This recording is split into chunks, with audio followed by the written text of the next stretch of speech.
Oh, yes. Welcome back, everyone. Today we're taking a look at Masters of the Universe Origins Ninjor.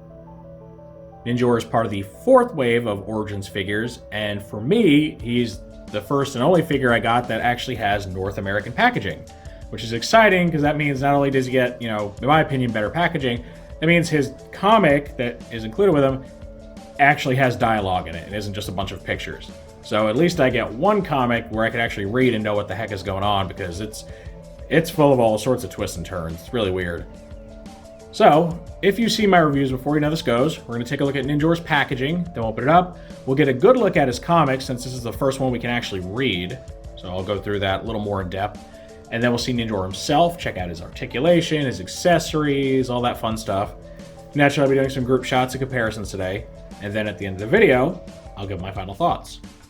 So Ninjor comes in your standard MOTU Origins packaging. You can see you got the new for 21 call out, because he's a figure from this year. Your logo, his name, and his title, which is Evil Warrior. Pretty generic, but I mean, it's accurate. Calling a spade, as it were. You can see the figure here. He's mostly a Skeletor retool and recolor. But the new head, and he's got like his fabric patterned vest on. He's got some weapons in the back there, you can see. On the back, we get his artwork and flavor text, thankfully. So it shows him leaping in, looks like some sort of ambush, and looks like he's trying to assassinate King Randor there. That's pretty dark. But yeah, he's leaping in. He's got that arrow aimed right at Randor's, looks like his heart. You get Clamp Champ, acting in surprise and I guess getting ready to try to fight him off. Our flavor text at the top reads, Ninjor uses uncanny stealth abilities to spy on and surprise attack the heroes of Eternia. So, yeah, he's a ninja. He is just a generic fantasy ninja. Not the most creative character out there, but he's still cool. I mean, who doesn't want a ninja in their MOTU line? Over here, we get our action callouts.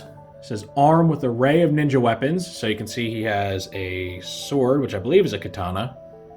Though katanas don't tend to have handguards on them, so that's kind of weird. The blade's katana-like.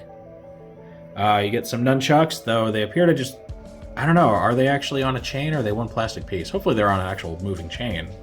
And then you get his bow and arrow there that does appear to be one piece. It's got a little scope on it, that's kind of cool. Adds that, futuristic blend to the character. And then your usual twisted and powerful battle positions. I think they just include that one when they can't think of anything else to put there to fill the space. I'm convinced. All right, and then we get our cross cells. You get your He-Man and Skeletor, as always. And then you get Stratos, Hordak, Triclops, and then Ninjor himself. And these other three guys I bought from a international seller, which is why they have the different packaging on them. So the toys themselves are still exactly the same. And they're all pretty cool so far. All right, so that is the packaging. You can see it's in pretty decent condition too. Slightly bent, but not nearly as bad as the stuff that I got from overseas. So overall, I dig it. Let's go ahead and open them up. Okay, so here's the comic that comes with Ninjor, and we can now finally read it and know what's going on. So it's actually called Sneak Attack, which, I mean, makes sense, right? And basically there's some Emerald celebration thing going on. Prince Adam's been invited by Stratos and his people to celebrate the staff of Avion. And then Ninjor shows up, seemingly letting himself be captured. He explains to Stratos and Adam that Hordak has returned, he's locked Skeletor away, and basically conscripted all of his minions, and he plans on, stealing the magic from Eternia, which will destroy it. And he says he has a plan to stop Hordak, but he requires the staff. And, naturally Stratos is reluctant to give it to him. Adam's pretty suspicious, so he secretly turns to He-Man behind the scenes. And then we cut to Snake Mountain, where you get Triclops raiding this portal, which they're going to use to siphon the magic out into the Fright Zone. Ninjor arrives. Hordak's happy to see him, thinking he's still on his side. And then they give each other kind of this knowing look. That's when they spring the trap. The Avians, or Avioans, or what do they call it? Bird people. They all, show up. Hordak realizes he's been duped. They beat him up, throw him back in the portal, close it, but then they realize that Ninjor is now missing. outside Stake Mountain, he's sprung Skeletor free from prison. And, they're thinking that the good guys and bad guys are going to destroy each other in there. And they still got the staff. And then He-Man shows up, corners them. They think he's outnumbered. And the bird people show up, even the odds, and they ninja vanish. So there you go. Of course, the old, handshake of job well done. So now we finally know what goes on in that comic. And then as usual on the back, we get another round of cross-sells. Now we get to see Ninjor himself, and he's got his weapons laid out around him. He's got a katana, got a big old compound bow with a scope on it, and then he's got nunchucks, like working nunchucks too. Look at that little chain on there. Now, unfortunately, upon opening this, I've discovered that my copy of Ninjor doesn't have the best tolerances. So his knees are pretty weak, and they want to just lean back. See, it's got all that give right there, and it makes him want to fall backwards a bit. And he also has that really annoying jiggly waist thing that my Stratos did. So those two issues combined make him pretty floppy and kind of prone to wanting to fall over. So that's unfortunate. He's definitely got some QC issues. Aside from that, though, the toy itself, like I said, it's just the Skeletor body done up in black and red. The main difference between him and the regular, standard Wave 1 Skeletor is that he actually has two weapon-grasping hands. And that makes sense because he's got a lot of weapons to hold. Then naturally, his face is all new. And then his, I guess you'd call it his gi, right? The top half of it anyway. It's got this nice textured pattern on it, though it is basically rubber. It's got the little sash there. And then it's got little holsters to hold on to his weapons. Now, it's only got two holsters. The small one is for storing his nunchucks here, his nunchaku. So it just kind of hangs down on his belt, which is neat. And then the other one, it can store his katana, like so. In which case, I guess you just have him hold on to his bow here. If I can get him to. I guess I should grab it from this way. There you go. So you can have him hold his big old compound bow. That's one potential setup. Or take the sword out, and the bow's got a little tab here that can go in the place where the katana goes. And then you would just have him wield the katana in his hand, like so. So he's got some options. He can't sheathe all three weapons at once, but he does always have somewhere for them to go. And that's really cool. Man, he is loose. This feels like a toy that's been played with by a kid, So he's definitely got a lot going for him, aside from the QC issues on my copy. He's loaded out with weapons, so, the trade-off for his actual body being pretty simple is the fact that he gets a pretty good loadout, and he can wield them in all sorts of different combinations.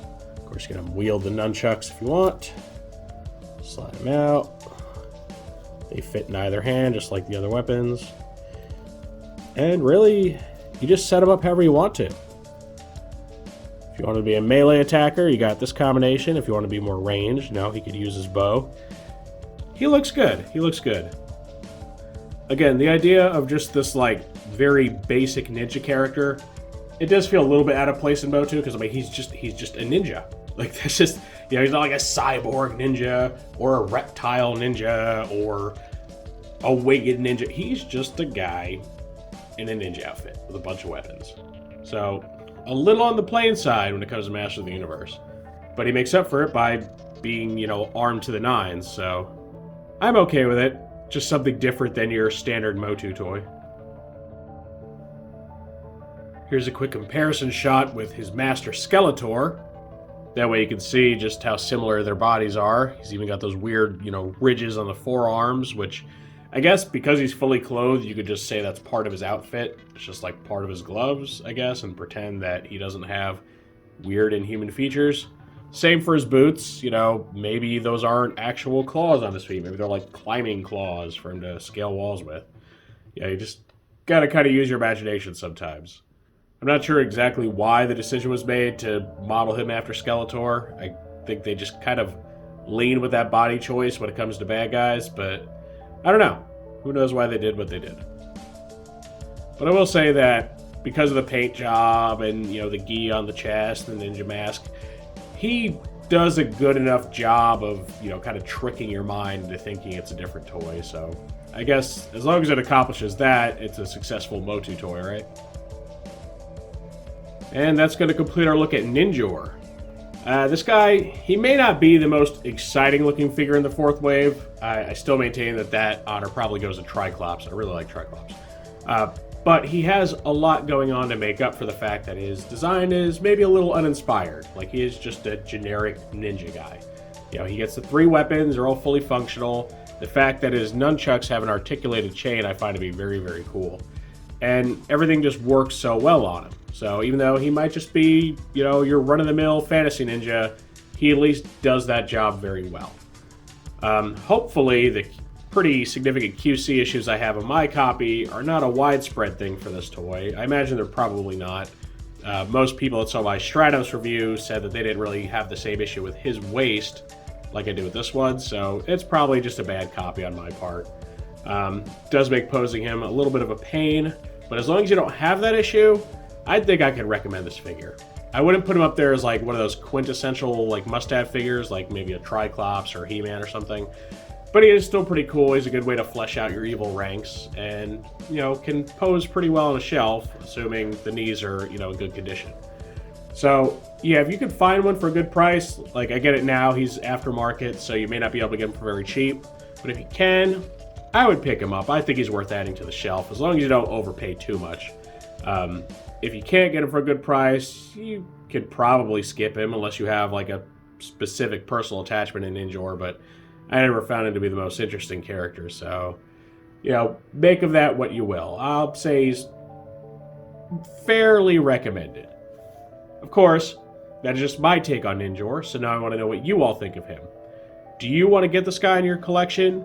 Do you like the whole ninja thing, or maybe not? Do you think it's just too plain, not really sci-fi fantasy enough for you?